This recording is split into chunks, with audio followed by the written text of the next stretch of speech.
energy field research, electrocrystals, all sorts of inventions. He's dabbled in Kirlian photography, and basically, I think you're going to be intrigued by some of what we're going to hear about tonight. We're pushing the frontiers of science here, but we're really looking forward to this. So please give a big hand to Harry Oldfield.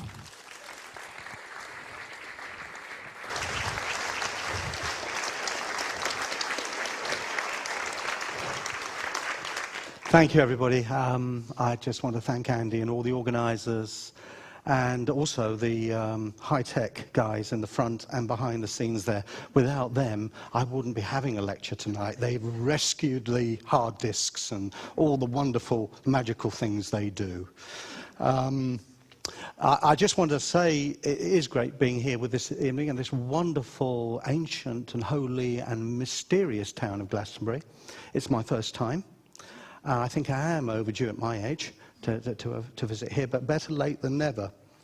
And first thing I want to talk to you about is, first of all, to begin with a little apology to you all, sincerely. And it's this, because I'm going to try this evening to squeeze about 35 years of research into about, how long? An hour and a half. Thank you. I've only just found out how long I'll have. Okay. My students don't call me the nutty professor for nothing, and by the end of the presentation, you're all going to be in agreement, I'm sure. Okay.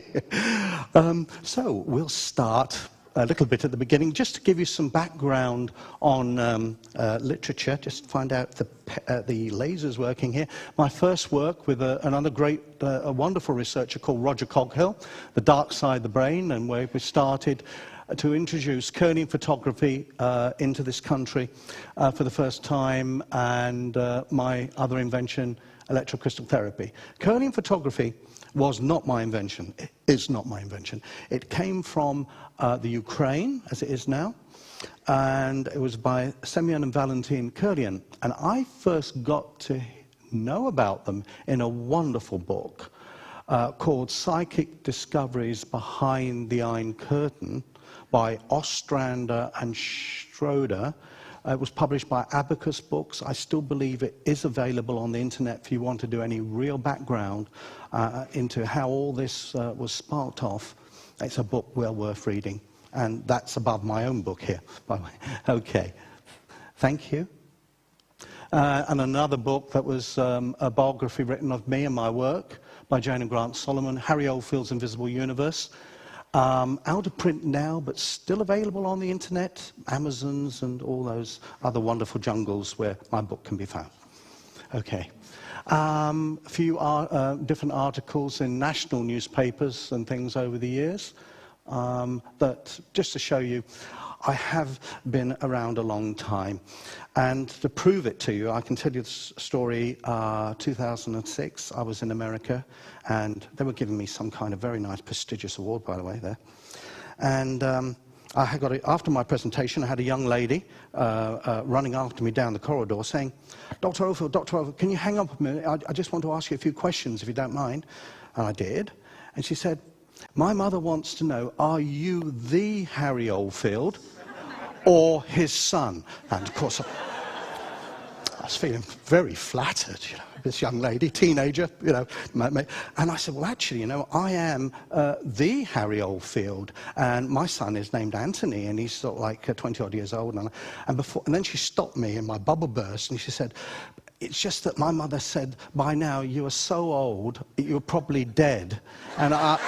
And it's the son I was going to see. So I just wanted to prove to her, to my mother, that you're still alive. So, absolutely true. And some of my early research actually began before that date, but 1972, the Kirlian photography. Semyon and Valentin produced a beautiful method of making electrical pictures using corona discharge around living things and non-living things. And the wonderful thing about living things, ladies and gentlemen, is they gave off a wonderful, vibrant energy field. The inanimate object did not, unless it was like a coin or a cross that had been influenced with healing energy. And this was an artist, I call this the, for those old enough to remember the ad, the Ready Brek man. Okay, the wonderful golden glow. The artist's impression is very good, but I have to tell you, in reality, and this evening you'll be seeing the reality of it, the artist's impression is a shadow of what the living energy field around a human being and all other living things are in reality. This was one of the first Kirlian pictures in colour I took of my thumb. No members of the local constabulary here, I hope. Good, good. I'm still incognito. Right, okay.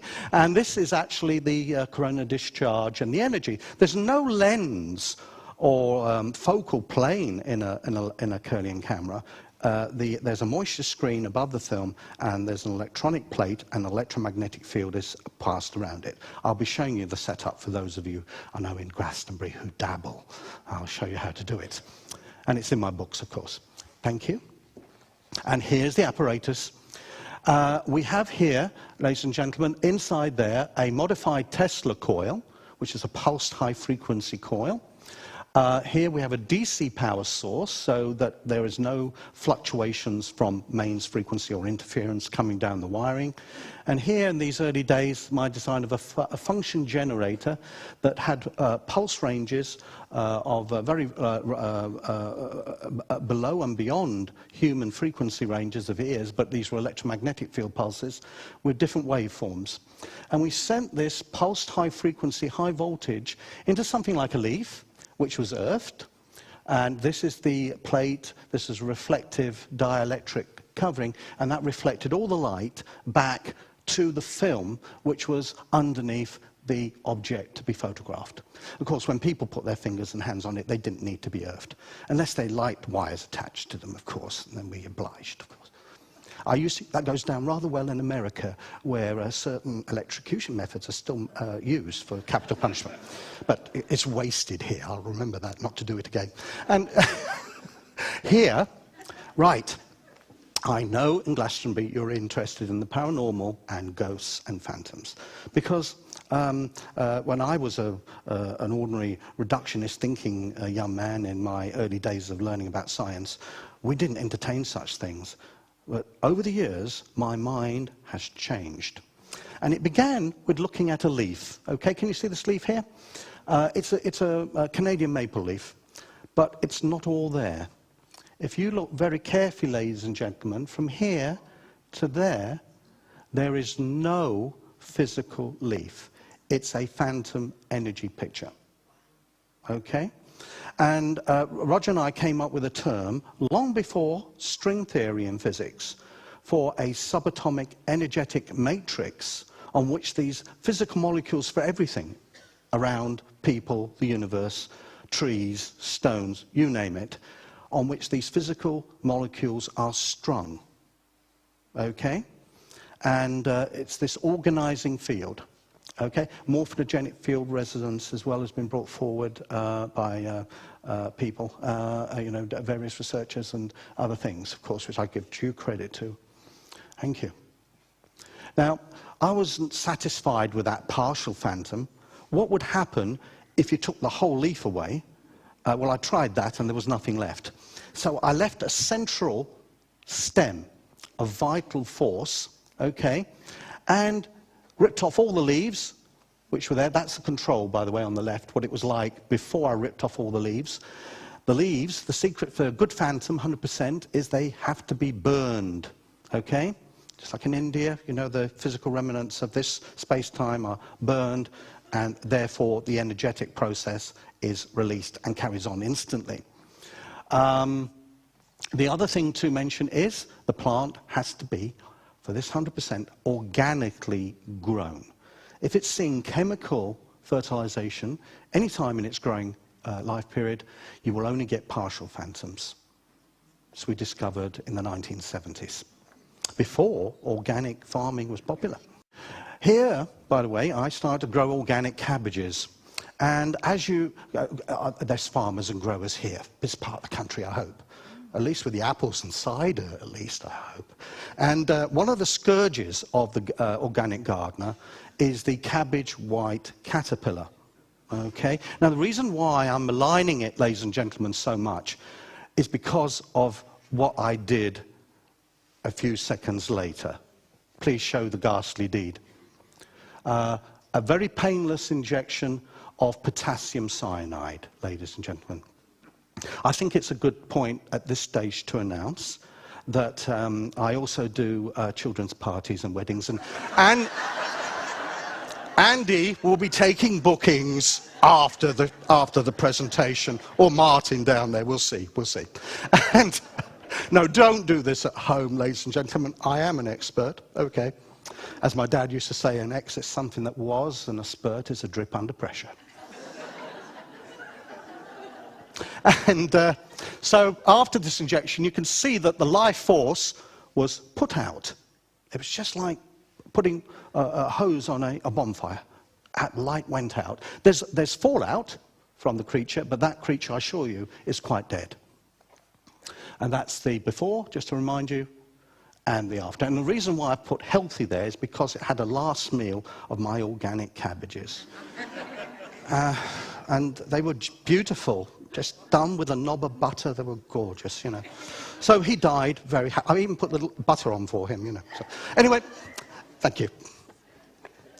And here's some of that organic material, the organic cabbage. Okay, beautiful. It's not a galaxy in some thing taken from the Hubble telescopes, taken in the early 1970s with this discovery. But you can do terrible things to an organic piece of material too, especially if you put it in a pressure cooker or stew it from hours and hours. How many of you of my generation remember school dinners? And you'd walk through the school gate and you could smell what you were going to be having for lunch, because it had been cooking from about 7 o'clock in the morning. Don't overcook your vegetables, ladies and gentlemen, because it takes out the life force. And this vitality, we also proved, is transferred to a human subject or an animal subject who eats the organic material.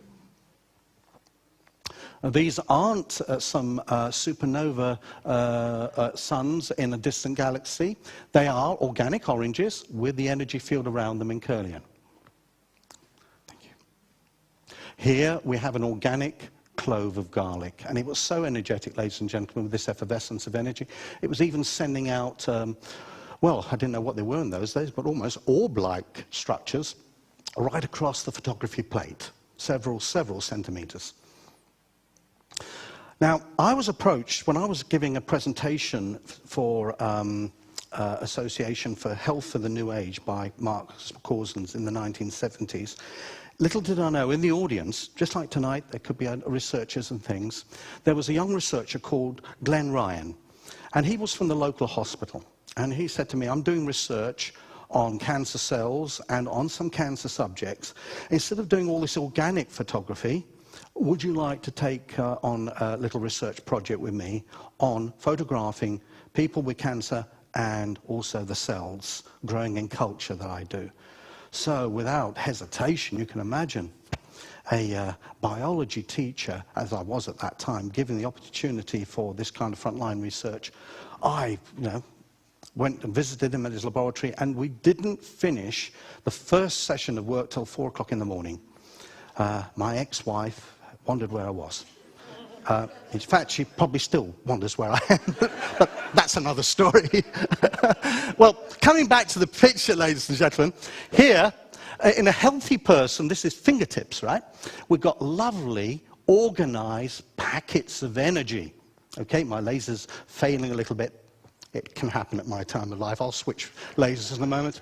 And here, though, the cancer subject, there's chaos. There's more energy, but it's not in organized packets.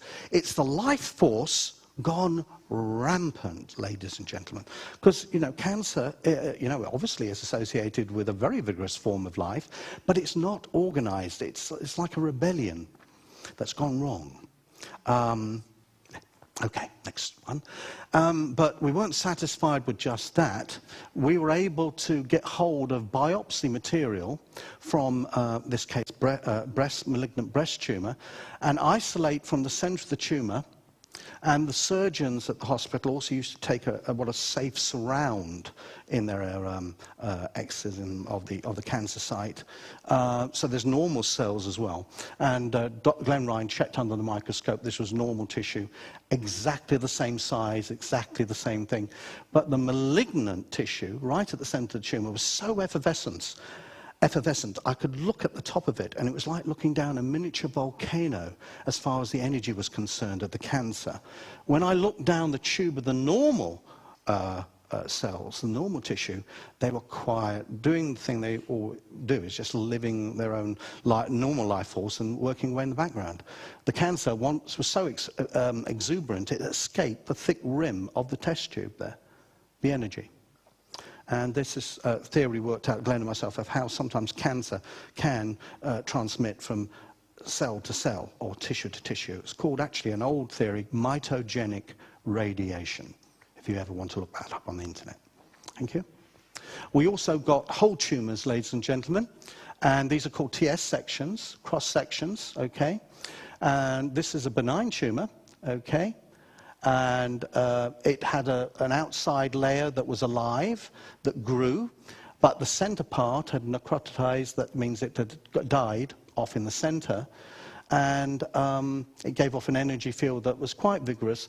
But one thing about the tumor, this tumor, if it broke off, bits of it, and circulated in the bloodstream, it wouldn't seed, it would not grow anymore anywhere else. If it carried on growing in someone's brain or in their liver or something, it could still kill you. Benign doesn't mean good in this case.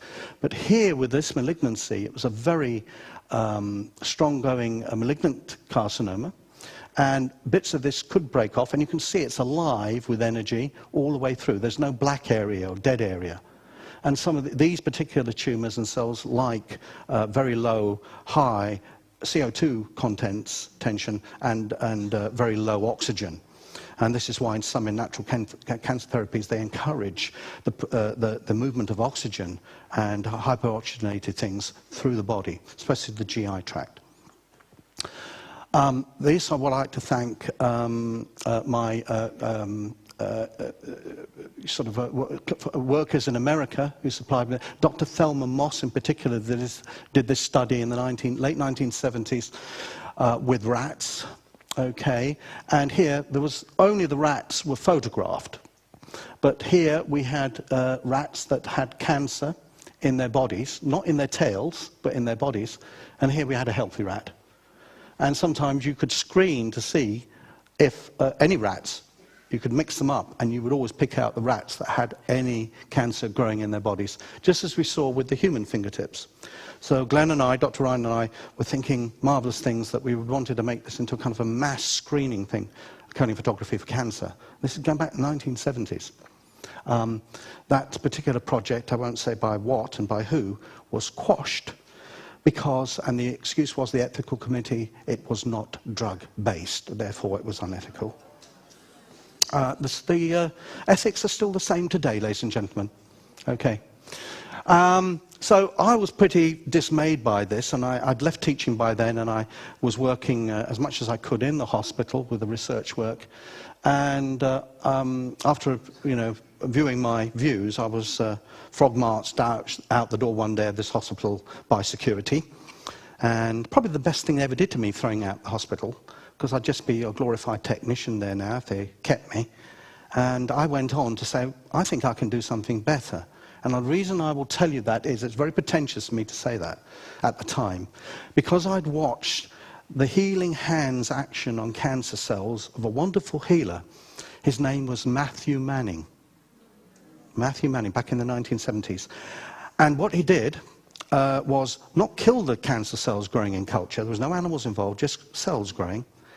He stopped them from dividing by inhibiting certain enzymes that were very important for the mitosis, the division of the cells. And he stopped it dead.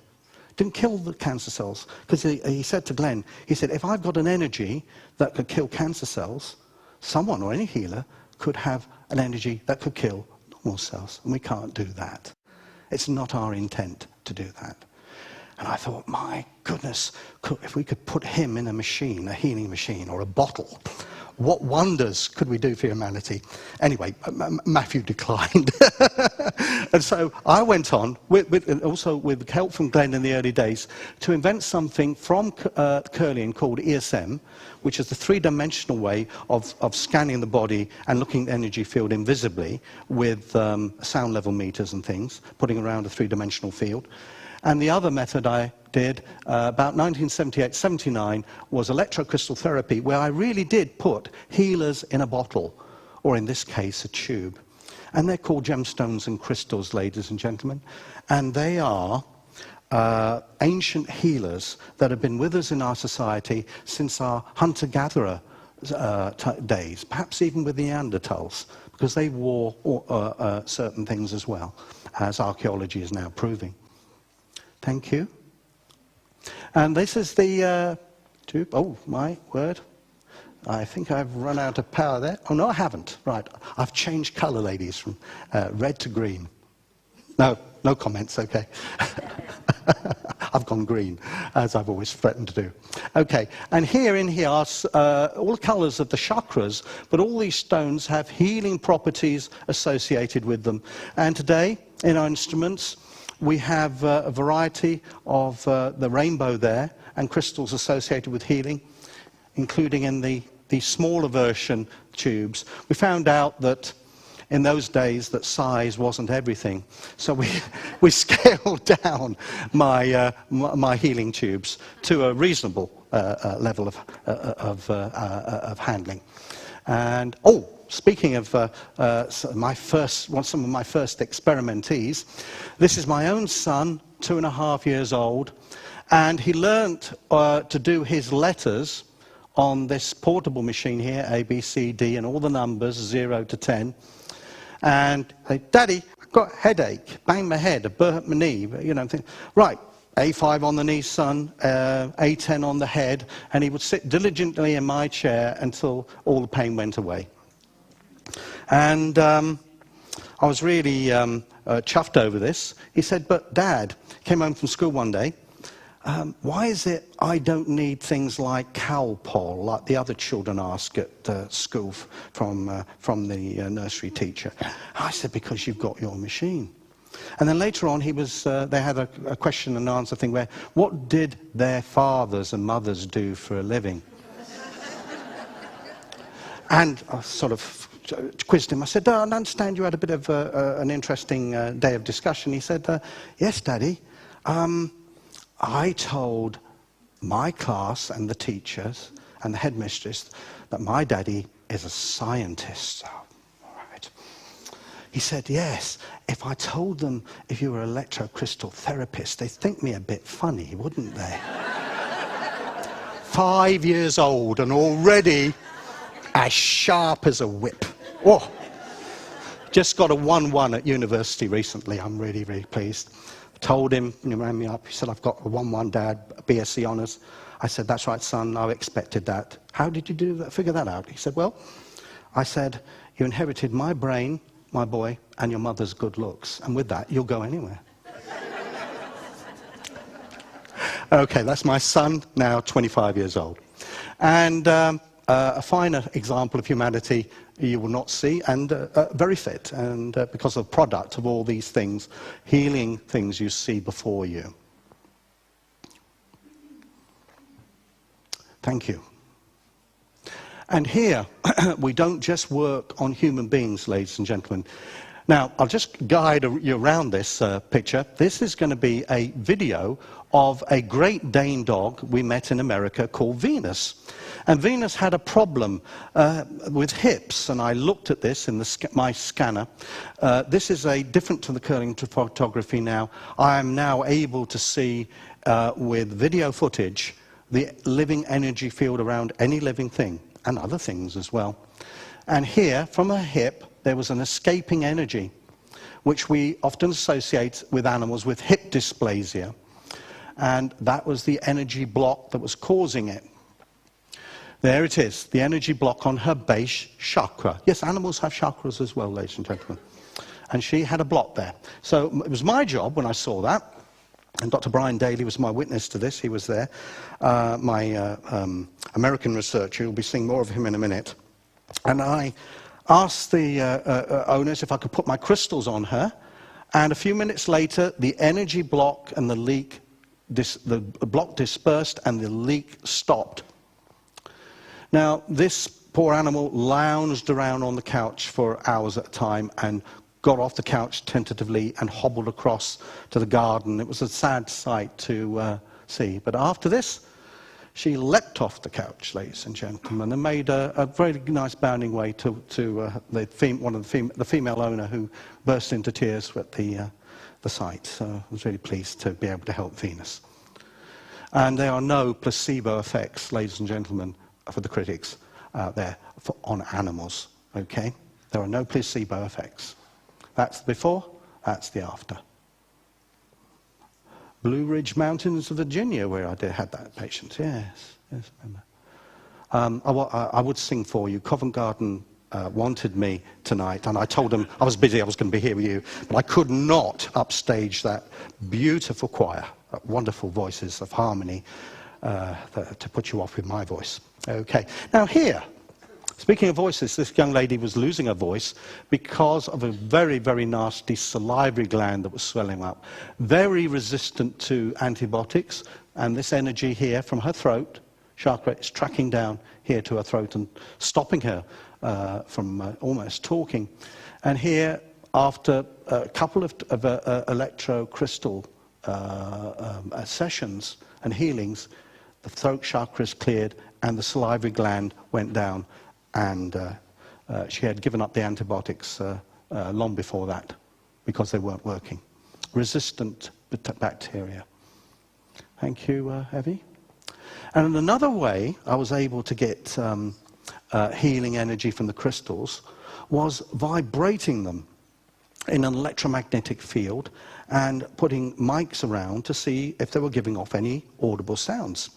And I believe this is, here we are.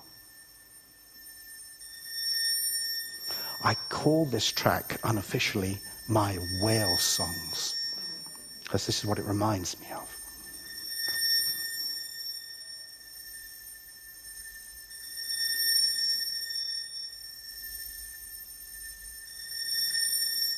And this particular track has a wonderful, tranquil, peaceful aids meditation, restful sleep, and has even been known to put screaming babies to sleep.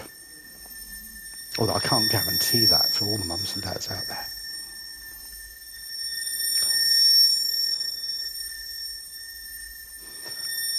There are also other tracks on there that are very invigorating and balancing for the chakras.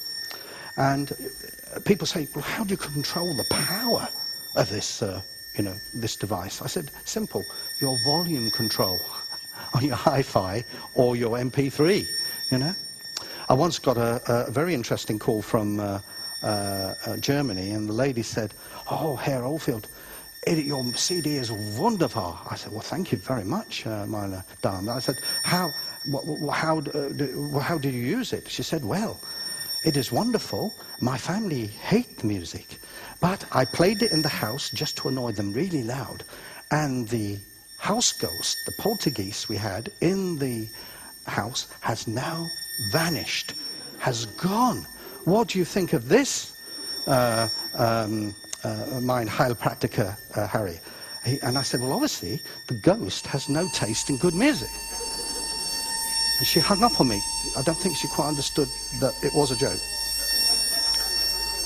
And show you the effects on people, and I had a lovely model here at this time, and still do, my wonderful partner, Evie. And she's also managing director of my company, and she gets me to places on time, and this is across the world I'm talking about, ladies and gentlemen, because I can sometimes be on another planet with all the stuff I do. I think you've already guessed that, haven't you? But here, this is what she was like, losing energy from the side of her face before the crystals, and after listening to that was what happened to the auric field afterwards. And later, when we got back from the United States, the British dentist diagnosed a deep-seated abscess, which the crystals kept in control before she got it seen to. In fact, when he looked inside, I don't think there was much left, was there, Eddie? No. So that was rather good. So that's the before and the after. Of course, all I'm promoting with the CD is good sounds and good music, not claiming anything else. It's wonderful that I still get a Christmas card from the sole member of my fan club.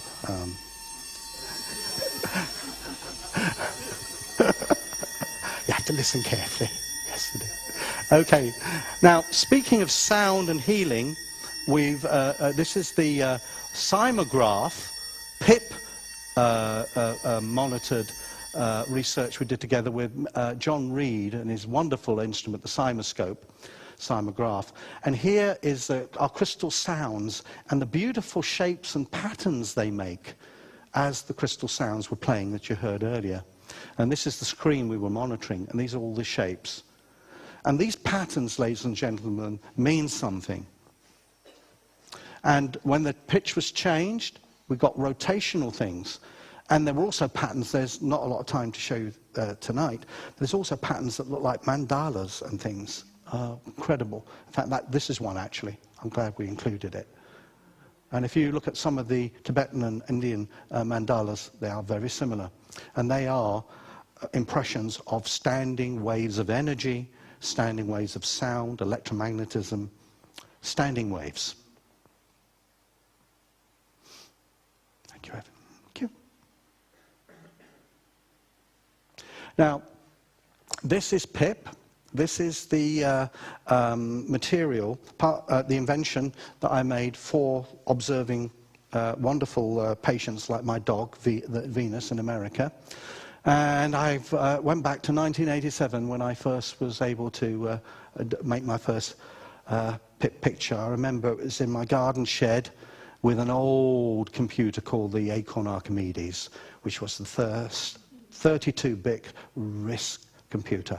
I still have it somewhere. I'm in love with that computer. It stopped working ages ago. No one will repair it. Just putting it out there for anybody. But yeah, never left the garden shed for 24 hours, peed in the garden and things like that. Oh, probably that's too much information for the ladies. I sometimes forget where I am, you know. But anyway, here is PIP. Not P, but PIP. Thank you. No, it's not. It's just to remind you, forgetting my own presentation, just to remind you what the phantom leaf looked like, okay? Now, transfer that to a human being, okay? I believe, from what I've been able to observe and research over the years, and I'm being serious now, that man and woman are more than their physical parts. They are a mental, psychic creature, but also spiritual. And this is all integrated in us and balanced. And there are different layers and clothing of energy, okay? And although mind decides to function through brain, mind, we believe, can work independent of the physical brain. OBEs, people under anesthetics with near-death experiences, which I've had personally too, I've been telling you about that. Your mind can function independent of body and brain. And if you take away all the body and you're never to return, then you have something classically there all the way through folklore of all human history. And these are phantasms, ghosts, spirits, etc. And here we had a volunteer of a young man who lost his arm in an automobile accident. But he said, sometimes, Harry, you know, I can feel my fingers moving. I know if an object goes through. My wife has blindfolded me and has tickled my invisible hand and fingers with a feather, and I've detected it. I said, when you're feeling like you want to be tickled again, come and see me. I said, I'll tickle you with something called PIP, Polycontrast Interference Photography, and we'll see your invisible arm, I hope. I've done it with leaves, you know. And he looked at me most peculiarly. Have you indeed? We'll see. So he turned up a bit skeptical, and I said, can you feel your arm and hand now? He said, yes. Then I took the picture. There's the side view profile of his body, back and front. There's the stump, okay, the end of his physical arm. Here is the energy field right down to a missing thumb. Knuckles, and there's the shape of the hand, etc. And you can even see the tailoring of a wrist. Fantastic. We have repeated these experiments as well on other volunteers. Fingers and toes, and here we go. Yes, indeed. Now, the astonishing look here on this Qigong master, you heard the term eye-popping. It's because for the first time in his own body, we are showing him the chakras and meridian flows that he was taught as a young boy by his master in China, mainland China. And this is what he was looking at. Here are the classic meridian flows that flow down the arms. Okay? The chakras are here, throat chakra, heart chakra, and here is the solar plexus. And it was absolutely wonderful. I believe, hold visiting professor medicine status in mainland China still at a few Chinese hospitals because I went to China and trained these barefoot doctors. They do wear shoes, by the way. I was most disappointed in that. But what they do is they go back to their communities once they've been trained in medicine to work for their local communities, their local villages, their local townships.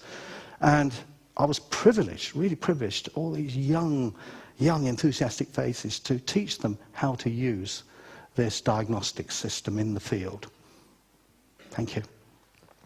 And another thing it can do here is also pick up not almost perfect fields like the Qigong master, but the diseased energy fields of people like with angina pectoris, where the heart chakra is completely blocked, and it's put a ring around the heart of negative energy, for example. I teach the system of diagnosis of this energy all over the world, by the way. So it's something that is repeatable with other researchers. And here we have a young lady in perfectly good health, lovely strong meridians there going down her forearm.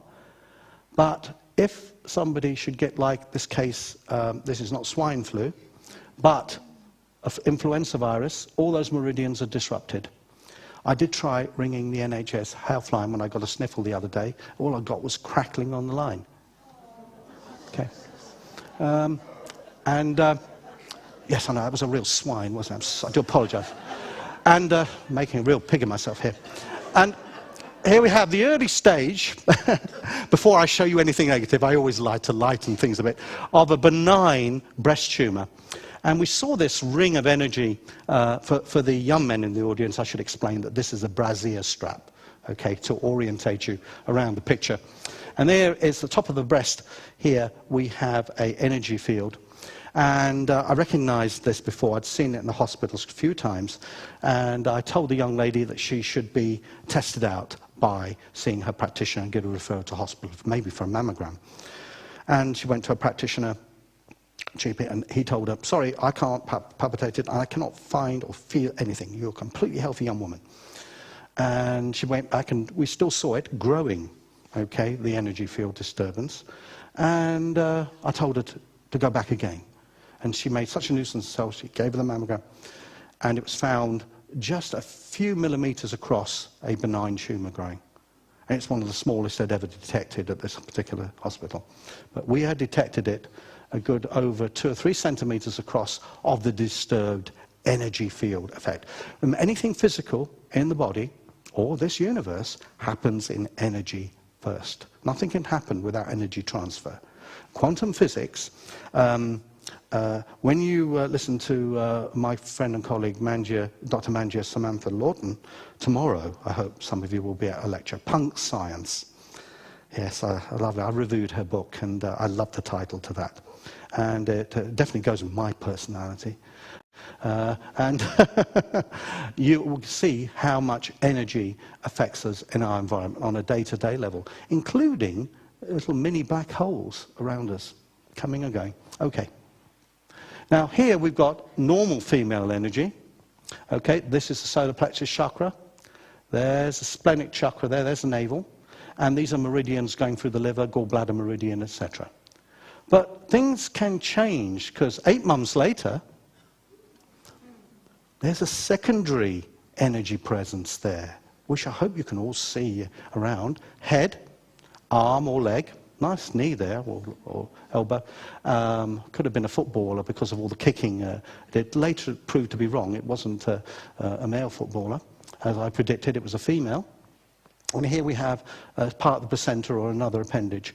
As you can see, at this stage, the head wasn't in the engaged position for delivery, but a couple of weeks later, the head did engage and she was turned the right way for delivery. And shall I show you what was causing this energy field? We'd like to see that? Yes? Yes? Good? Okay. Okay, babe, show me. Oh, I mean, there we are. Isn't that gorgeous? Okay. I remember my good old friend Lama Rinpoche, and he had a beautiful energy field around him, and I was photographing him left, right, and centre. He said, enough of me. Stop it, Harry. I said, well, can you think of anything more balanced I could photograph? He said, certainly. He said, it'll take the pressure off me, boy. He said, go and photograph a newborn baby, and you will see, as long as it hasn't been screamed and shouted at or got into bad habits already of this world, you will see beautiful, perfect chakras and energy flows in and around her. And he also warned me never to go out with that girl called Karma or her sister Dharma. Good advice. I never took it, but good advice. Thank you. And here, I want to introduce you to Dr. Brian Daly, my research colleague in the United States. Just to let you know that Brian comes from a very orthodox background. He won the Physician of the Ward for US of A 3 times in a row in 3 serial years. Consecutive years, yes, indeed. So he came, I'm very proud to say, he came to my clinic, which was then in London. I'm now retired from clinical practice completely, because I want to be like places like this. You see, I'm having the sort of lazy good life now in my old age. Well, actually, now I've said that, she'll probably find more work for me. I've just seen her face. Coming on seriously here, the good doctor, after speaking to many of my patients at the time in London, developed pharyngitis. So I said, right, let's get the old crystals on you, young man, and see what we can do. And we actually photographed this happening. And he's using crystal tube here. And you can actually see the energy changing around his throat in real time and around his head as that chakra becomes more open and balanced and rid of the negative energy.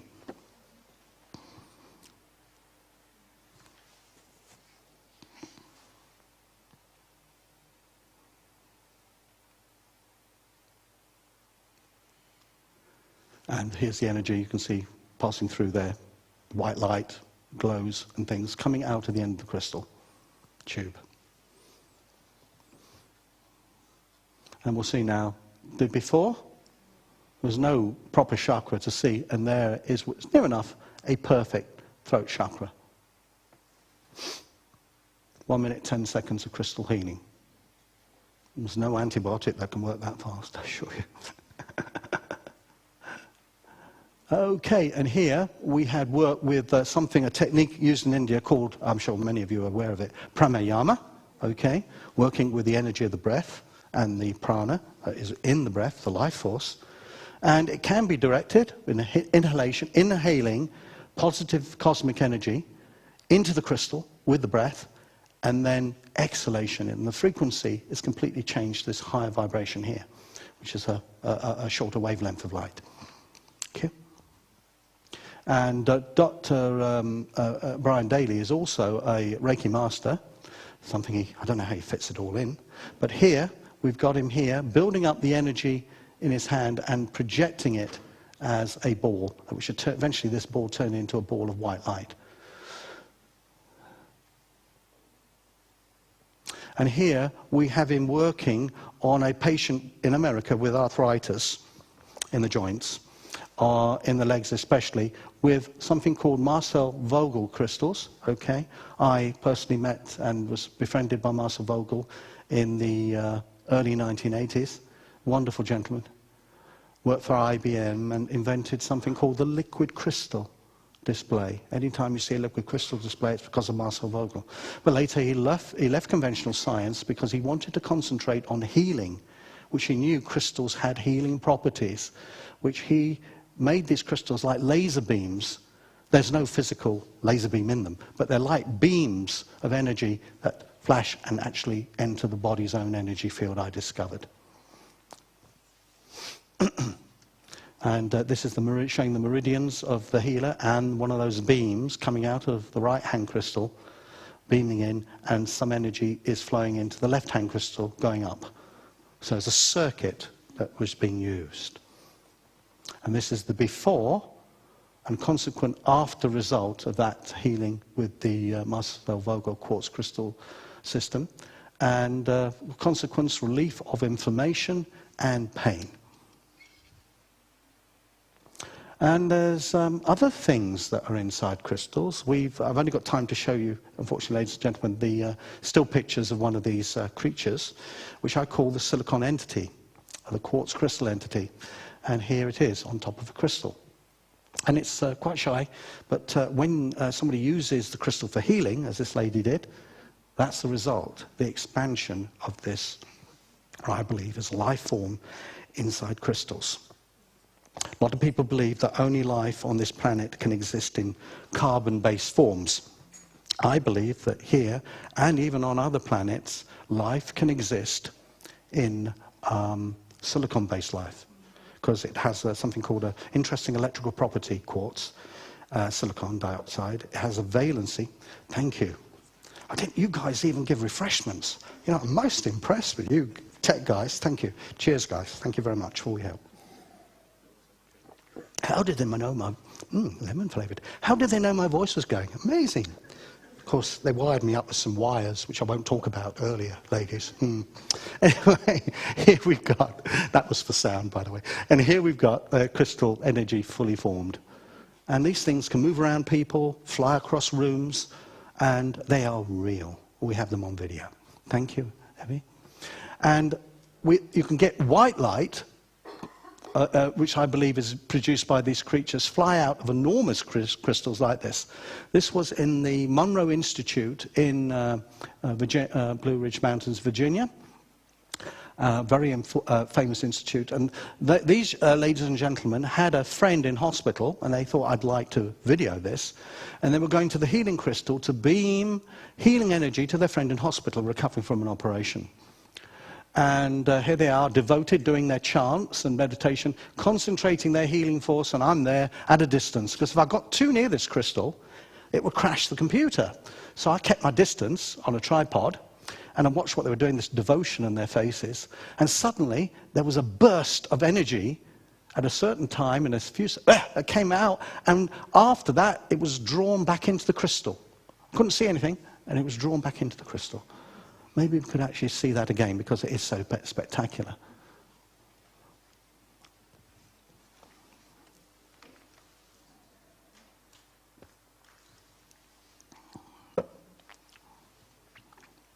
Okay, here they are, and they're getting ready to synchronize their healing pulse, I think they called it.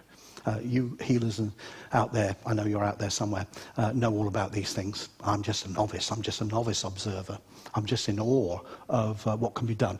The crystal is acting as an amplifier for their healing force. And the white light, which was received and perceived by the person needing healing post-op, and 24 hours later, he walked out of there after a severe spinal nerve operation on his back. It was the fastest recovery that they'd ever seen. Watch for the white pulse. It happens, well, it happens at the speed of light. Completely envelops everything. And then you can see it come back into the crystal. There, drawn back in. You saw it as we saw it happen. Thank you, Evie. For the mobile, thank you for switching off your mobile phones this evening, ladies and gentlemen. You probably switched them off a little bit more when you see what's happened to this young man who was complaining of one-sided migraine-type headaches. Constantly, their young man with his phone almost like surgically cleaved to his face.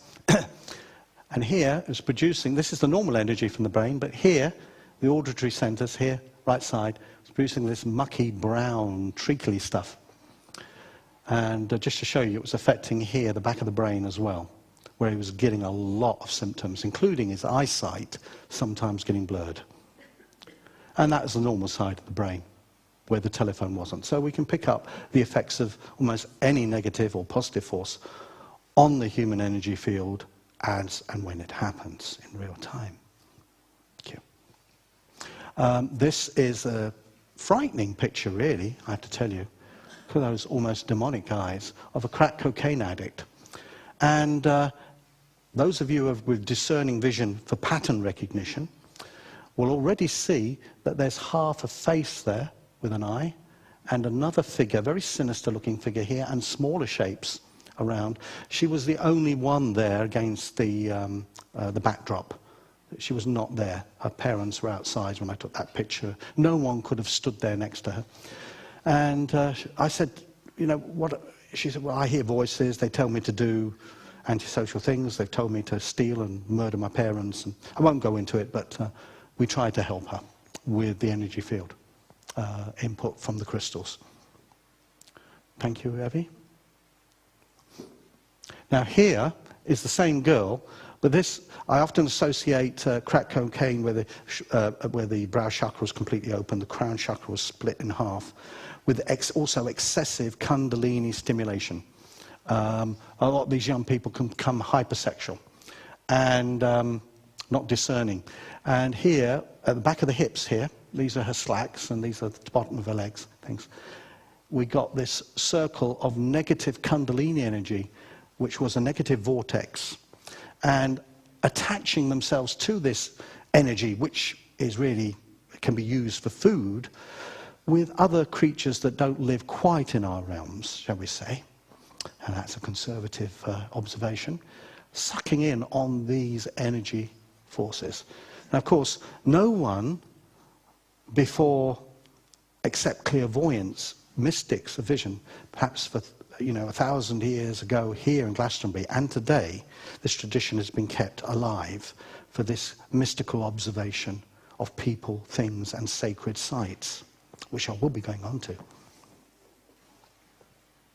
Oh, this is the beautiful energy of my friend Rinpoche, and the only thing that beats it, he said, would be a newborn baby, which you've already seen. But that's all the rainbow colours around such a wonderful person.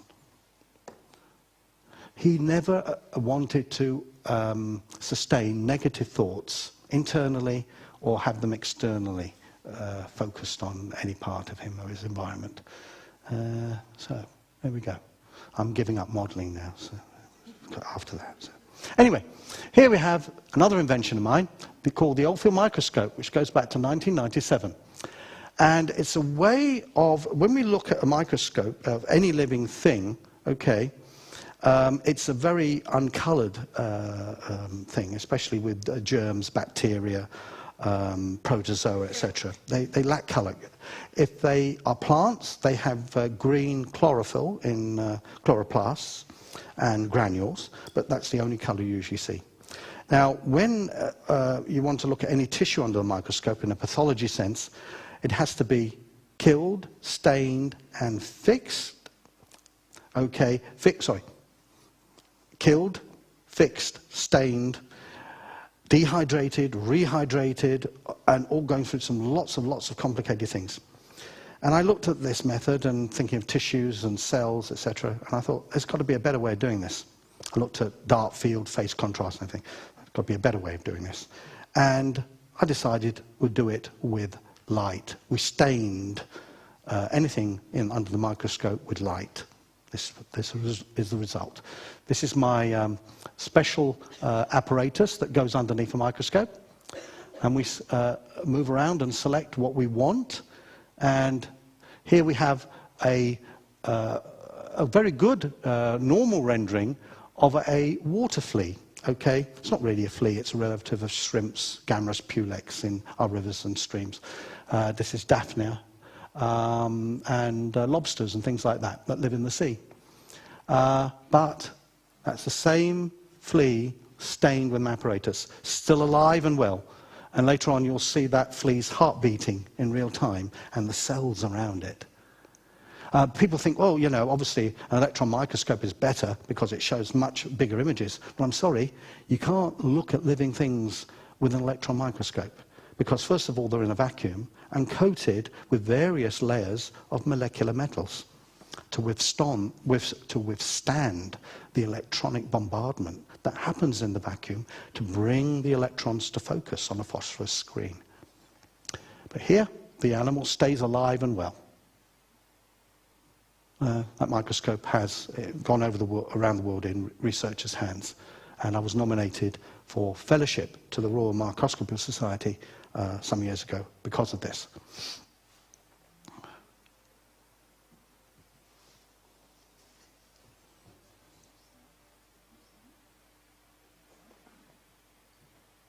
There's the heart, everybody. And it has only 2 chambers with a deviated sort of septum through the middle there. 2 chambers, unlike our 4 chambers in our hearts. But look at the individual cellular components you can see around there. Muscles and cells of other tissues. In real time, we're not hurting the creature at all. We're just illuminating it with our special apparatus. And for the, I know it's not today, but for the hay fever sufferers amongst you, sometimes people like, with microscopy, to identify the pollen grains individually. This is what an ordinary microscope sees without chemical staining. But here, with my light staining, instantly, on this glycerin preparation, you can see the pollen grains and the shape and the patterns to identify the species. That picture should really get up your nose. And here, okay, not on the wings of a dove, but the wings of a wasp, we have what an ordinary microscope sees here, of this one specimen, and then after I have put it through my apparatus. Thank you, Evie. And that's top and bottom. And it's so good, you can actually discern a 3-dimensional rendering of the surface. Down at high magnifications and looking at the hairs, we discovered that the hairs on winged insects, okay, are spiral. And I thought, what on earth could this be for? And then I found out from a gentleman who was Callum Coates, who was in Australia at the time, an expert on vortex energy and Scherberger's work, etc. It's all written in beautiful Nexus magazines out there at the back, later in the back of the auditorium. And that if air is passing over a spiral, it creates microvortices, which creates uplift, okay, on the top of the wing. They're not under the wing, but top of the wing. So they can fly through, turbulent air and all sorts of things that planes can't do, even helicopters, comfortably. And so if you ever see in the future, coming out of British Aerospace or somewhere like that, a furry wing, you know they took my idea. Okay. They made dinosaurs furry, haven't they? You noticed? Or feathery, anyway, feathery. Now here, we have a beautiful creature called a slime mold. I am very, very fond of this life form, ladies and gentlemen. I've called her Matilda because she's always working down under, in honor of my Australian friends. And the beautiful thing, can you see these little circles on the agar plate here? She's moving towards. And where she touches, she envelops these little circles. And those are Escherichia coli, bacteria-growing colonies in an agar dish.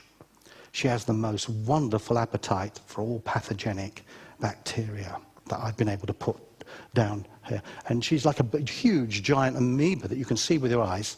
She is magnified here, macro photography. And she has a bloodstream that doesn't conduct any blood, it conducts cytoplasm. She has DNA material, all evenly distributed through her whole body, her slime body. And you can break off bits of her, and each one of those little bits will grow into a bigger slime mold. Yes, indeed.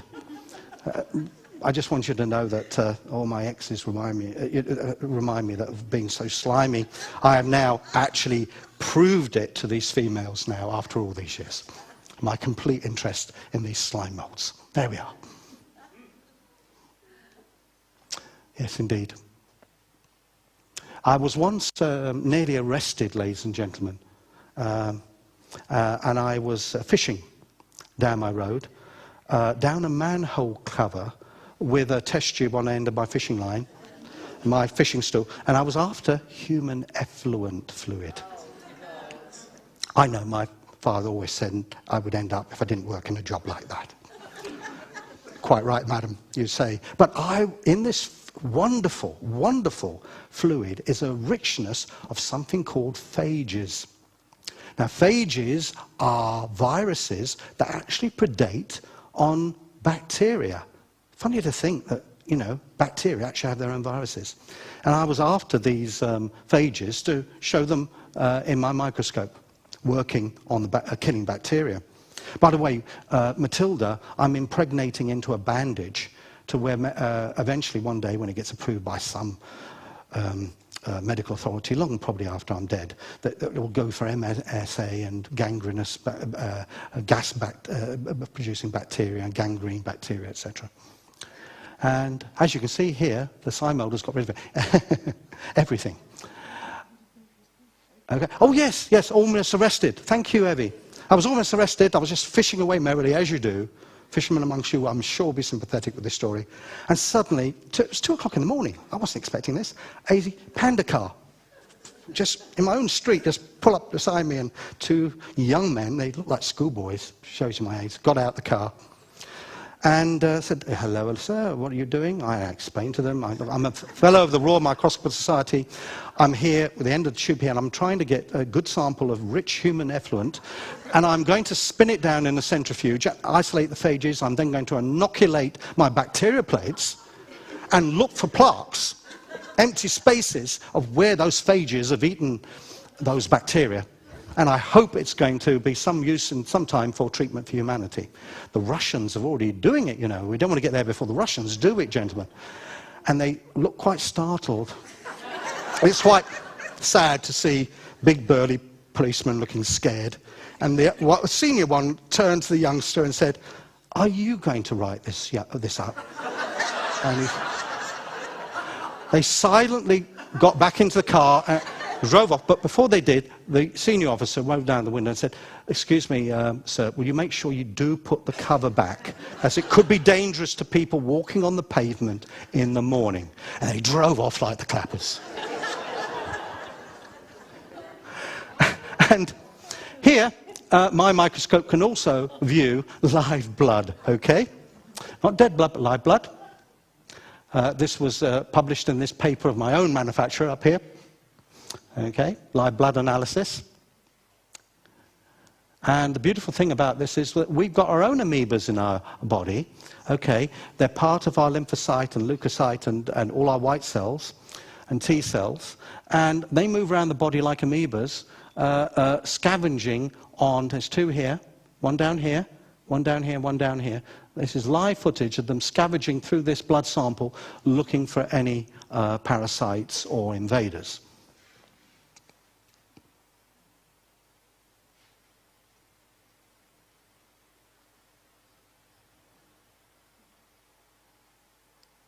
Here it is, showing you that it is alive and working. That person had a very good immune system. And here is sorry to go on about this, but another invention of mine, which is a microscope that doesn't use lenses, okay? It's a projection microscope that's only using a special laser. And if you look very carefully, there's no lenses involved at all. I'm just putting it through the specimen at special angles and special refractive indexes. You'll see these germs, which are by 6 foot by 6 foot, as big as this screen, moving across the plane.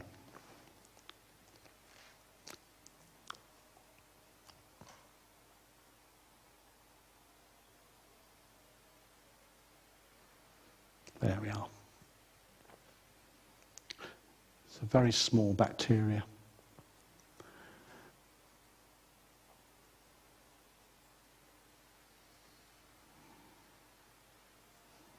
Don't worry, ladies and gentlemen, I won't be bugging you for much longer on this subject. Going on to other subjects. Okay, Evie, thank you. Yes, I think a very, very appropriate title for Glastonbury is paranormal photography, using another invention of mine called the Oldfield filter. And do we have the device. Yep. And all you have to do, this is the Oldfield filter, ladies and gentlemen, to try and see if you can get anything similar to what I'm going to be showing you in a few minutes. And you have your digital camera or ordinary camera, and you put it, this is Evie's camera, so I've got to find a, oh, thank you. My technical assistant, as always. Yeah. She even helps me put on my seatbelt in a plane, because sometimes I'm a nervous flyer. I want that fur on the wings sooner rather than later of any aircraft. And I hate turbulent air. And I can't show you, but basically you'll be seeing things made with this filter by just simply putting it in front of a camera lens and doing an appropriate snap. Without flash, by the way. Okay. And you can record some very interesting phenomena. Right, the phantom leaf effect, which you remember before. I think we'll move on. So we're taking it further to where if you remove the whole human being, is what I'm trying to say, you will get something left behind, an energy remnant. Even if that physical body is completely destroyed, there is something left behind. Okay. And here, I was asked to do some work with a medical examiner in a mortuary situation.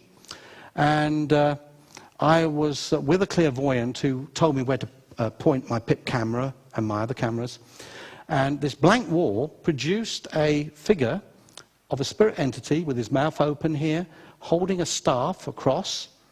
It looked a bit like a Joseph of Arimathea figure, actually, being so close to the tour. I hope that St. Joseph will not mind me mentioning this, that I think it's very... It wasn't him, but a being called Angelos, who explained to the psychic, spiritually, that he was a collector of souls. Because when people are in a discorporated situation suddenly, especially young people, they are confused. For example, on a battlefield, a soul collector will be sent in a uniform or with a rallying flag or light to bring these young souls across into the light. This is what this figure, this spiritual entity, was explaining to the lady medium I was with. Okay? Then I went looking for other forms of energetic presences, especially in haunted areas. This is a shrouded figure that I came in Yorkshire. There she is, this shrouded figure here, draped over a tombstone. I better tell you how I got there. Can you see also this mausoleum in the background here? Yeah? And this statue and that thing, that doesn't exist as well. As well as the ghost, it doesn't exist in this world. It's from another century. And I was told that there could be some very interesting phenomena in this graveyard, so I went with my special camera and looking around there, and suddenly I saw up ahead, and it wasn't even Halloween, what I thought was a child covered in a bedsheet pretending to be a ghost. And I said, "Hey, little kid, you don't scare me. No, no, no, no, no." You know, I can get down to their level sometimes, you know. It may surprise you. And I'm very popular with little kids especially. They seem to understand me somehow. Yeah. Anyway, so I saw the ghost, as it turned out to be, and I said, "Well, come on, stop fooling around, you know, take that thing off you." And it started to move away. The figure started to move away. And then I became my scientific, serious observer. Because when someone moves, I'll move across the rostrum. I'll exaggerate this. There's a movement, a gait to that movement. There's no smoothness about a human walk. Not even ballerinas can do this. But she was gliding, and I could see underneath the shroud. So I started to give chase to the figure, and I chased it through the tombstones, and being British, I'm always polite, and I said, excuse me, could you please stand still, because I want to photograph the phenomena, I want to photograph you." And she seemed to understand my local colloquial English, because she draped herself and posed at this tombstone. And I said, "Well, no one's going to believe me, even if this shot comes out. I'm going to change the angle of the shot." I said, "Look, still stay in that position, but I'm going to change my angle, dear, okay? Stay where you are." I'd watched David Bailey, you know, they're very polite people as well. Hold that position, and I changed the angle. Oh, you changed it. So can you show the previous angle? Sorry, she's already changed it. There. That's my wide angle. Okay. Then I changed the camera angle to that, and she was still in the same position. And when I went back the next day to look for all the place, I was looking for little footprints and everything the next day. It hadn't rained or anything, being my usual detective scientist mode. Couldn't find anything, and the cemetery attendant said, "What are you doing, sir? Looking for a grave?" I said, "No, I'm looking for what looked like a mausoleum here," and I described it to him. "Oh," he said, "there was something here on this site I've seen in the old records 200 years ago, time of the Napoleonic Wars." Then, of course, I went to the best historical place of information I could, the local watering hole, the public house in the area. And after lubricating a few people's glasses with the amber nectar, I found out that a young woman had been reported in the during Napoleonic times to have been chased in there by a jealous lover and bayoneted with his musket through the heart for marrying another, because she thought, you know, he was dead. And her spirit is supposed to roam there. Anyway, you'd be pleased to know I had a word with some of my medium spiritual healer friends, and they sent a rescue mission, and since then the young woman has not been heard or seen that manifestation since. Thank you. Now, this can also happen with now with the use of video phones. Okay, what they're called? Mobile phones. Thank you, thank you. Maybe I've made the next leap to the future. But here, got a couple of young Filipino girls, and they're posing here, and their friend is taking their picture outside a nightclub. Where are ghosts? Okay, where are phantasms and spirits left over? Well, they're not always there. She was there because she was killed in the graveyard, okay? But where people are, where there's aggregations of people, nightclubs, pubs, sports events, you know, where there is activity and a lot of human energy. And here, they were only taken together. There was not a third person there. You can see holding her arm is another presence. And you can see this spatial distortion as this being has come from another dimension, lowered their vibrations to be able to be photographed. As they do, by the way. Yes. Thank you. Now, I've also been in where this happens professionally, in the rooms of mediums that, contact the dead. Never order a steak there because it always turns out medium. And you'll be well done after this lecture, I can tell you. You'll sleep well tonight. Oh, yes. And here, this was done with very low light photography. But here with our filter, we got orbs and energy moving out of, this is the medium, blacked out for, privacy. And here from one of his sisters, this white light. But can you see just here, you can just make it out at half a face here, and this energy here, halfway through the table. Well, that figure, that being, is not in the room. It was somebody they were communicating with. Thank you, Evie. And so we looked at this, so we did a research project on these very, very profound individuals with these gifts. And I photographed this physical transfiguration medium as she went into a trance with our PIP, Polycontrast Interference Photography. And we saw white light descending into her. And then once the white light entered the body, she transfigured herself and turned the face of a man. In fact, at one stage she even grew a beard. Yes. And here is the growth of the beard that we photographed. And the hair changed and everything.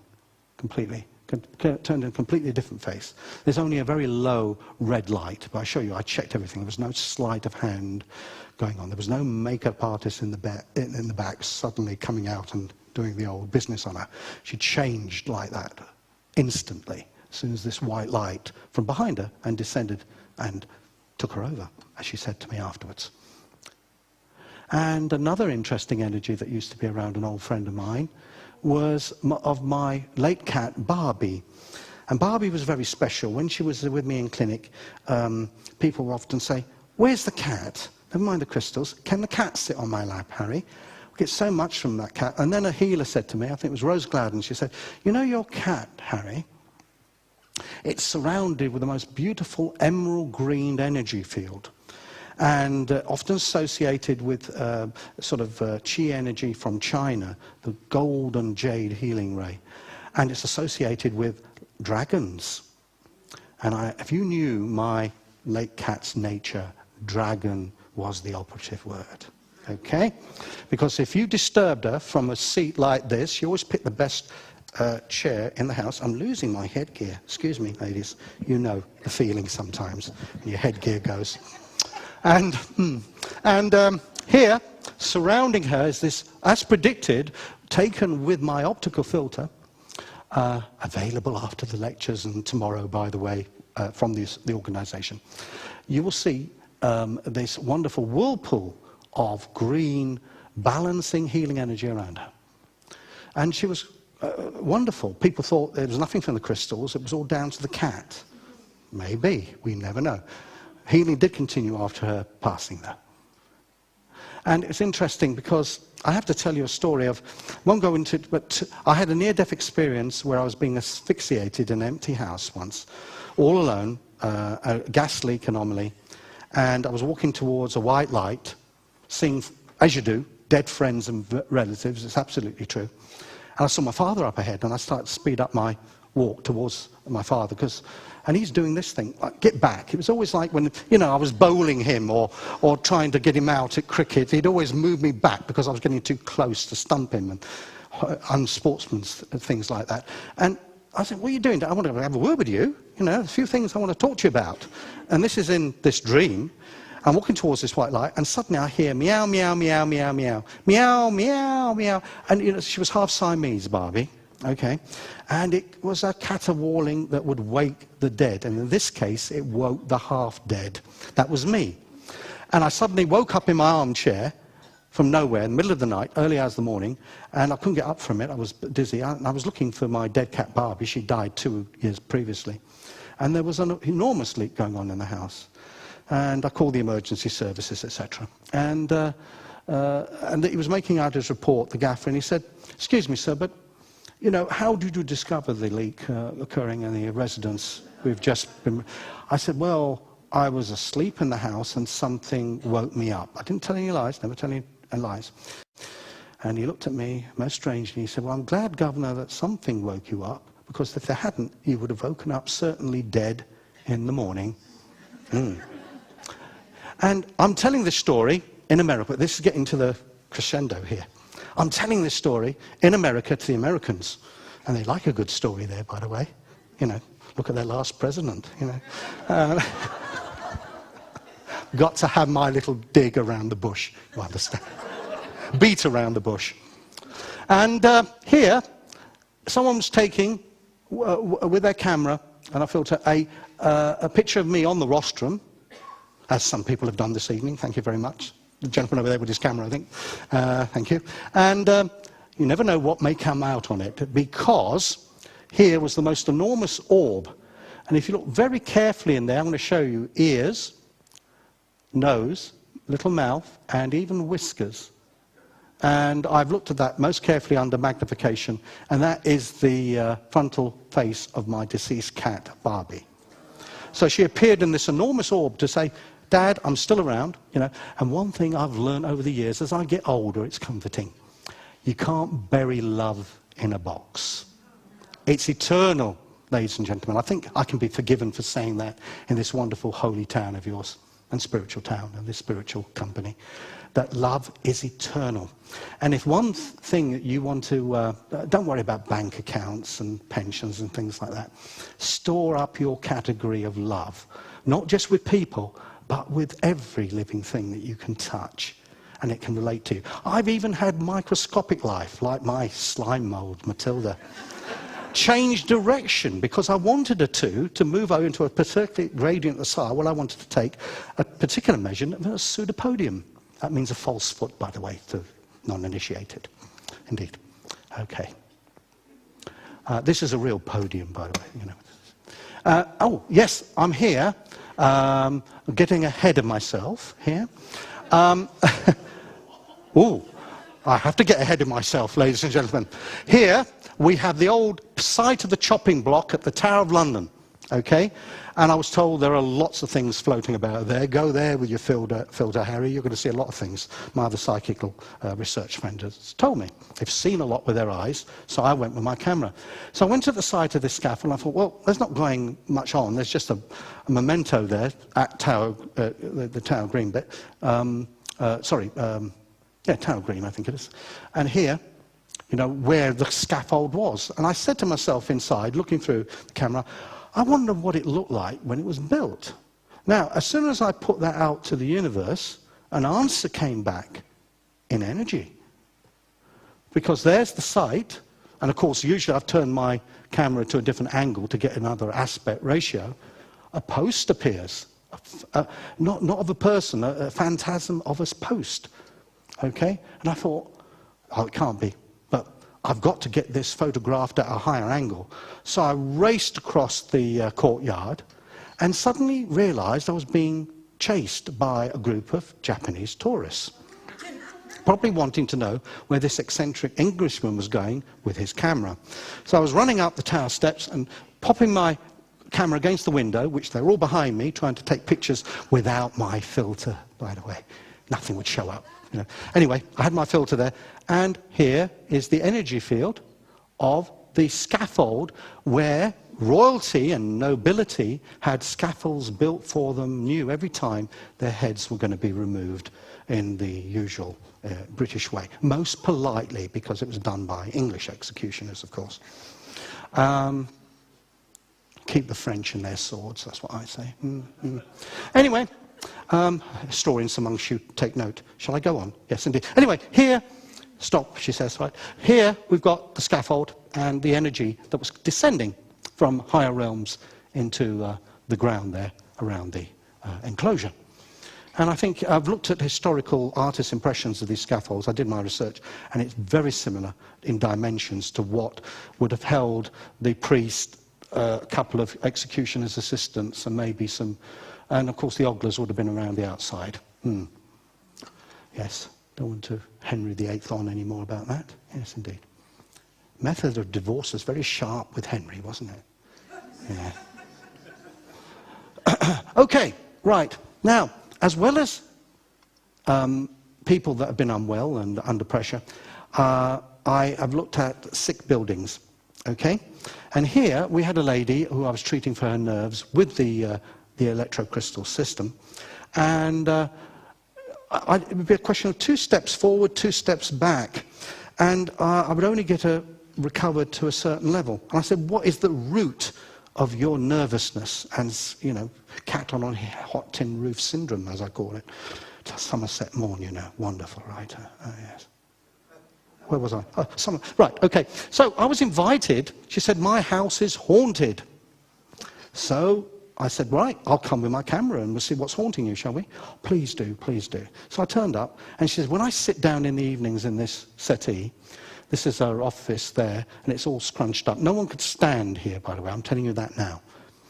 She said, out of nowhere, I'll feel a cool breeze coming from my right, and an invisible hand, I feel, will grab me. Oh, I said, that's not very nice. So let's see if I can. She said, yeah, I will see. So I had my camera there with my lens, and as you can see, the invisible hand turned up, grabbed her, she screamed and ran out the room.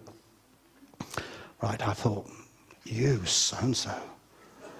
You know, disturbing a lovely English lady like this in her Tudor home. I'll sort you out. This is what I said to myself. And I made this announcement. You may be very good at bullying ladies and frightening children. Because she had children, by the way, that had been frightened in the past with this thing. But try and scare me. Mistake. Don't do this. Because this is what happened. We saw this monk-like figure against the white wall appear. And I challenged it, and I went closer, snapping away, and I got too close, and I felt this invisible punch go into my stomach. Into my stomach, ladies and gentlemen. Now, I did what any brave Englishman would do. I've said this in Australia, and they respected me for it. I screamed, dropped the camera, and ran to find the lady of the house. who immediately, in the good old English tradition, made me a fine cup of English tea. Being suitably brave again, we went in to face the entity once more. And this time she said, well, you've probably antagonized it. Try and be more polite, Harry. And I said, right, excuse me. I said, whoever's here, we want to find out more about what's worrying you and what you're doing to disturb this family. Can you please show yourself, please, please, in your true form? And I apologize for what happened earlier. You must apologize, being British, always. Even when you haven't done anything wrong. I find it helps, especially when you're in America.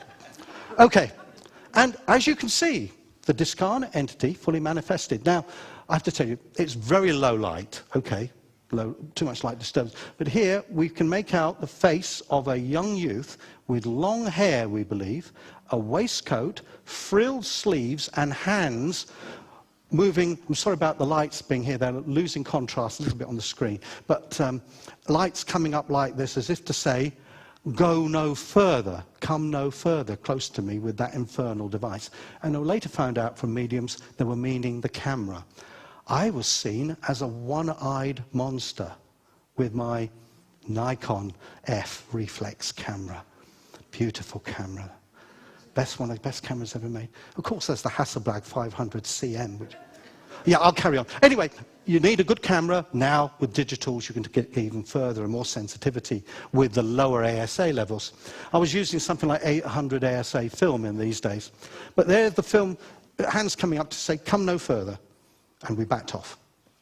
And then I said, well, later on another day, I said, where else do you get these manifestations? You see things and feel things. She said, upstairs in the drawing room. There's a long settee. Against that are mirrors which reflect into the room. And sometimes the children are scared by things, and myself too, with what they see in the mirror. They've seen other children and other people. And if you look very carefully, ladies and gentlemen, here I am with the lady of the house. There's her dress, her legs. There's me, and I'm shooting a picture through my filter of the image in the mirror. Okay? That's to orientate you around this. And if you look very carefully, here there's this mahogany table, thick-set mahogany table, with a silver candelabra. Okay, can you clearly see that? Here, remember the youth had ruffs on his sleeves, because it was 17th century, we found out this haunting was coming from another time and another place. And here, the ruff on the sleeve, okay, with the hand coming out the mirror that often came out and touched people on the settee if they were sitting, watching the television. All that antique stuff in the room does not exist now. It's from the past, when that old Tudor building had belonged to a family of 3 generations wiped out.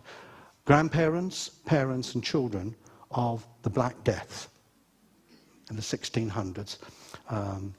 The 1665 or 1666. I always get the Black Death and the Fire of London muddled up. Anyway, you historians out there will sort it out, I'm sure. And basically, the whole 3 generations were trapped. As far as they were concerned, it was their house still. And the modern people were the invaders. And when I was coming with my this sort of devilish device for camera, they saw this Cyclops character coming towards them, and they were lashing out. You know, the children were being mischievous by touching what they thought were ghosts from their time, which were the modern people and the modern children. Yeah. And speaking of family groups, of children and families, you know, you wouldn't expect to see discarnate entities in family group pictures, would you?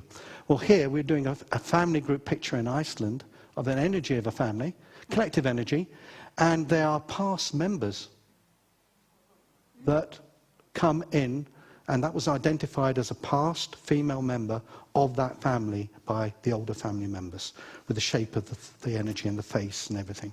And that is the eyes, the hairdo, the mouth line, the chin, the clothing is even spiritual. Yeah, people say, well, why aren't you photographing ghosts as they should be, completely naked? And you know what my answer was to these people, skeptics? I said, don't you think God can afford clothes for them?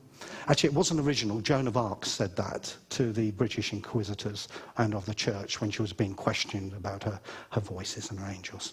They were clothed, okay? By the way, this grey suit I particularly disturb the Americans with, because they say, why are you British so drab and formal? I say, well, you're joking on yours coming to America. Check out the lining. In particular with golfers, it gets up their nose. I love it. Anyway, to plough on through the fairway, I was invited in America to this healing sanctuary with my camera and filter. These filters are available to anybody now who wants them, by the way. I want this research to be duplicated all over the world. It's a window to these other dimensions.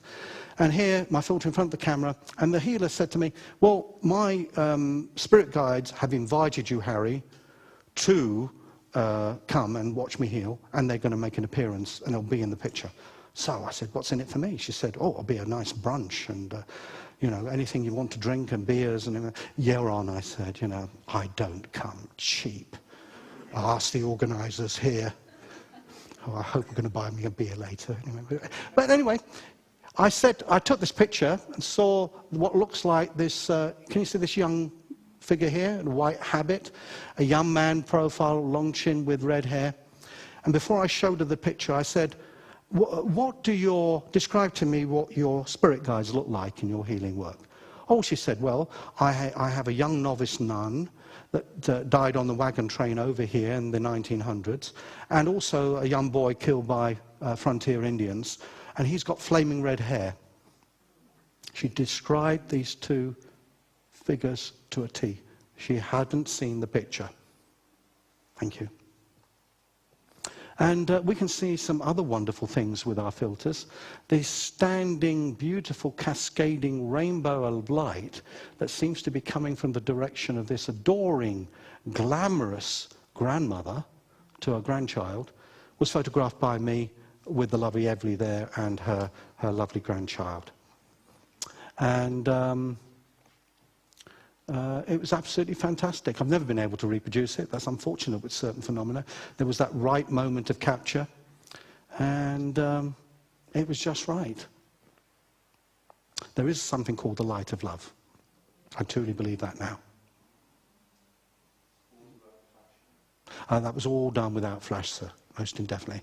Because, not that you can't take flash photography with my filters, but people say, well, it's bounced around and there's reflection in the lenses. You know, one has one's critical skeptics, that's quite right. They keep me in check somehow, you know. Not very well, I'm pleased to say. I'm no orthodox scientist, by the way. I'm too fringe, I'm too out on the limb. And that's how I liked it, because that's how I climbed trees as a youngster. And I've stuck out to the same system ever since. Next, please. Yes, 5 minutes. Oh, the evening's just gone by. Okay, I'll try. Can we skip the vortices and go straight to the Mitchell Hedges crystal skull? I know it'd be the right subject. Vortices and haunted rooms, Bosnian pyramids with flying saucers going in and out of the shot. And next is Pyramid of the Sun. Research in the USA, I'll go quickly through. Here I am, and the night before I was in the spirit with this young man here who held up with the Jack Daniels better than I did. Here at the Monroe Institute, we have the Faraday cage where I did all these experiments, operating, looking at a contact with the other side in the Faraday cage. That was without anybody. That's with the medium, Dr. Daly in this case, and there's a vortex that opened up with a face. This Dr. Daly identified as his discarnate passed on brother, now in spirit, and he always had a signature of putting his head to the side. And of course, it was in a Faraday cage, so there was nothing could have come in from outside or anything. The Jefferson Institute, where a slave was said to have been hung from a tree using my filter, and there we have the most beautiful colour orb. Gettysburg, okay, where I went hunting for the glorious dead, especially for men of the South. Men of Robert E. Lee's during Gettysburg. Do you know that Great Britain supported the South in the Great Civil War? They also gave arms to the North as well. But, you know, you've got to hedge your bets, haven't you? But here we have, just like the Gulf War now, and anywhere else I can think of. I do hate war, by the way. But here we have a soldier with proper battlefield Southern-style hat, loading what looks like a musket. Here's an arm, here fingers on a musket, and a kind of tunic with a scarf. And later on, I didn't get it on film, but he pointed this rifle at me through the camera. But when I captured it, it was nothing on the film. But that's just an image of him on the battlefield, still fighting what he thinks are Yankees. I'm so surprised I got, mistaken for a Yankee, I can tell you. Anyway, here we have some Union soldier ghosts, which I photographed. And there's the hat and everything. Only half manifest. Below the post there, you won't see any legs. Sometimes they only have energy to manifest part of a body. You can see a foot in a haunted spot. A hand will suddenly appear. Doesn't mean they're they only got hands. It only means they've had the energy into this world to manifest parts.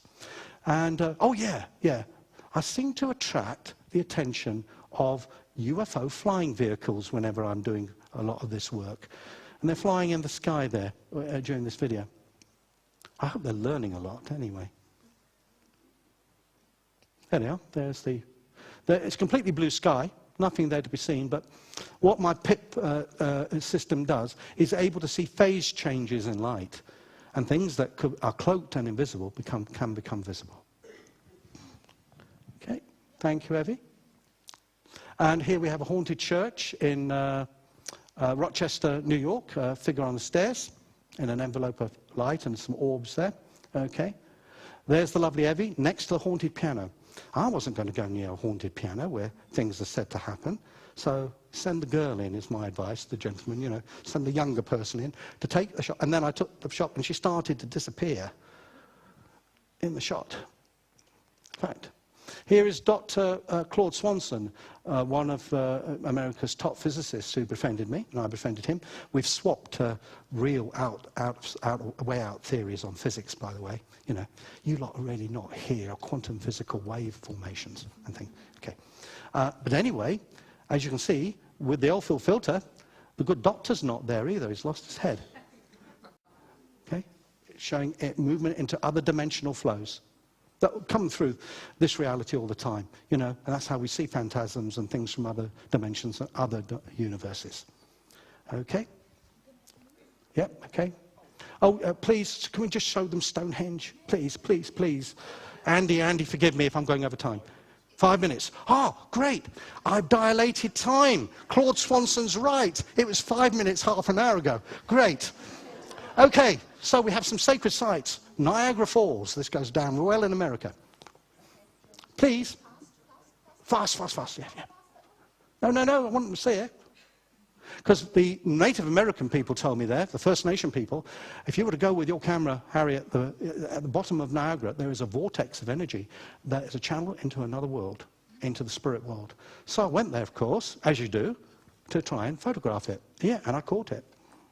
And there's the vortex at the bottom of the falls. There's no whirlpool, okay? It's in energy form. Dr. Brian Daly was with me, and he was showing me that it's tradition that Englishmen climb into a special barrel for good luck. I did decline, because there was no beer in it. It was completely empty with a funny little chair. I ask you, these Americans. Oh. Anyway, here we come. Different filters I'm using, looking at different wavelengths of energy.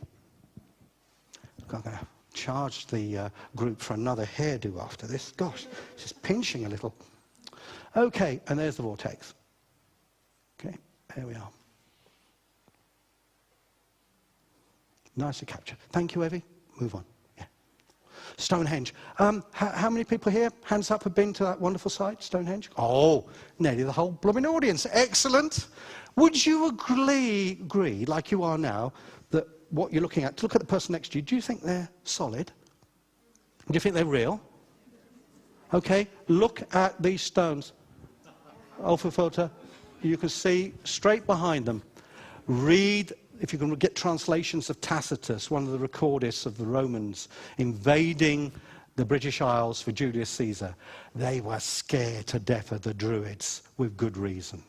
Because these places and the Druids who knew about the legends and could wield the energy of these places could devastate the Romans on psychic and spiritual fronts because of what they were doing. That's why they were chased all the way to Anglesey to be exterminated. By the way, this is not fiction. You can read it in the history books. And the recordings of Tacitus said that they observed, Roman soldiers observed druids walking through solid stones. Walking through stones, ladies and gentlemen. Now, I didn't believe that fairy story, I thought, until I saw this. Here we have a vortex of energies that we photographed over the standing stones at Stonehenge. And, by the way, the sun's not up there. These beams of light were somehow forming a pyramid of energy. The sun is way over here. It's morning. That's the noonday position. Those are not beams of light from the sun. They're from somewhere else, invisible. Then I switched to a different filter, and then I saw the pyramid. Here we are. And it transects and goes into the stones. Anyone doing research at Stonehenge, especially connected with Druid tradition, I hope they'll find this useful. And I will share certain pictures with them to prove any spiritual points they may have. And here we have vortices coming between stones, going up. And here we have this configuration, like an early physics cyclotron, like a collider. But they knew about vortex and colliding energy long before the physicists of our modern day era. I also have concern about CERNs, by the way. Wink, wink, nod, nod to the physicists in the audience. Right, the Mitchell Hedge crystal skull, and yes, I know, 5 more minutes only left, according to my, thought I'd try it, Andy. Sorry, I thought I'd try it. Okay, here we have vortex of energy moving around the Mitchell Hedge crystal skull. Okay, and actually I got too close to this thing. You see the pixelation? That was before my camera was burned out. The microchip was completely sizzled by it. I'm glad nothing else of mine was sizzled. You'd be pleased to know. Anyway, the circular vortex of energy. Oh, I've actually run out of laser energy. Energize.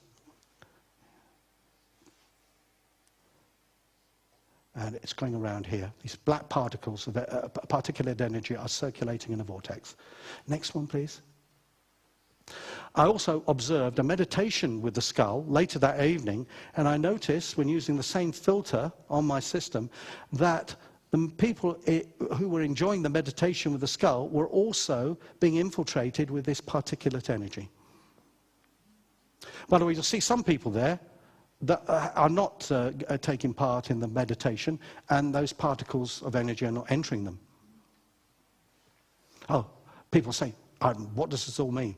And I absolutely, emphatically and frankly say, I don't know at the moment. Okay? I'll probably spend the rest of my life trying to find out what I saw.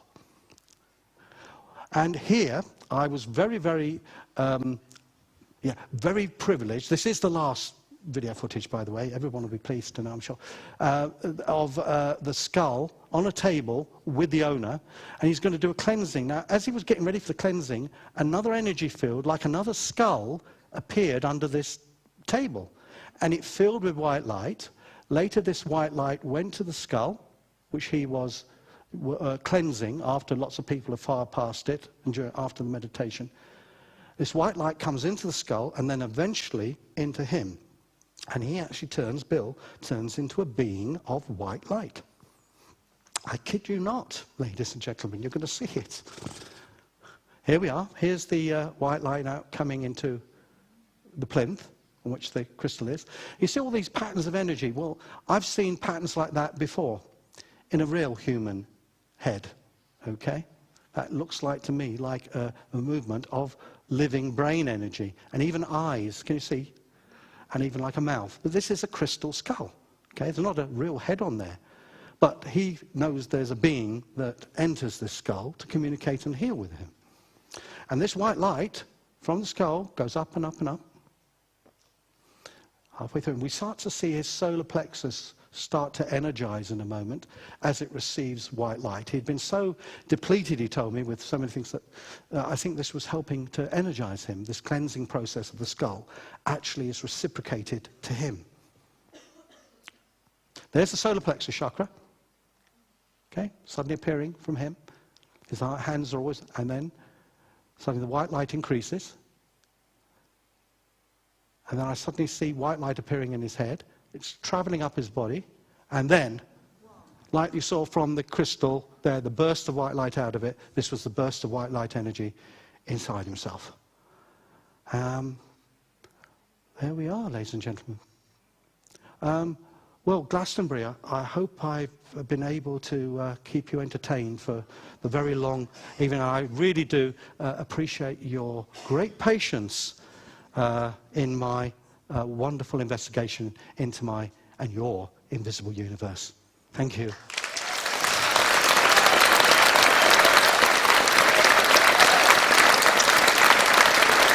Harry Oldfield, thank you very much indeed.